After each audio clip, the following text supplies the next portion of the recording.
ইসরায়েলের হাতে 22 ইতালীয় আটক হওয়ার পরও প্রধানমন্ত্রী জর্জিয়া মেলোনি ফের গাজায় অবরোধ ভাঙার প্রচেষ্টার সমালোচনা করেছেন।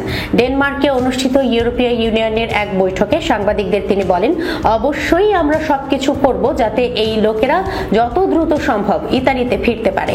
আমি এখনো বিশ্বাস করি যে এসব কিছু ফিলিস্তিনি জনগণের কোনো উপকারে আসে না। এর আগে পররাষ্ট্রমন্ত্রী অ্যান্তোনিও তায়ানি সংসদে জানান, ইসরায়েল 22 ইতালীয় নাগরিককে আটক করেছে যারা সুস্থ আছেন। তায়ানি বলেন, আমি স্বস্তি বোধ করছি যে সম্পৃক্ততার নিয়মগুলো মেনে চলা হয়েছে এবং এ পর্যন্ত ইসরায়েলি বাহিনীর অভিযানে কোনো সহিংসতা বা জটিলতা ঘটেনি। ফ্লোটিলা আটক করার ঘটনায় ইতালিতে বিক্ষোভ ছড়িয়ে পড়ে, যেখানে ইউনিয়নগুলো শুক্রবার সাধারণ ধর্মঘটের ডাক দিয়েছে।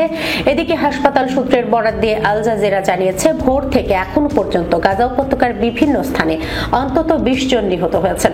ইসরায়েলি হামলায় আরও ডজন খানিক ফিলিস্তিনি আহত হয়েছেন, যেখানে হামলার মূল কেন্দ্রবিন্দু ছিল গাজার উত্তর ও মধ্যাঞ্চল।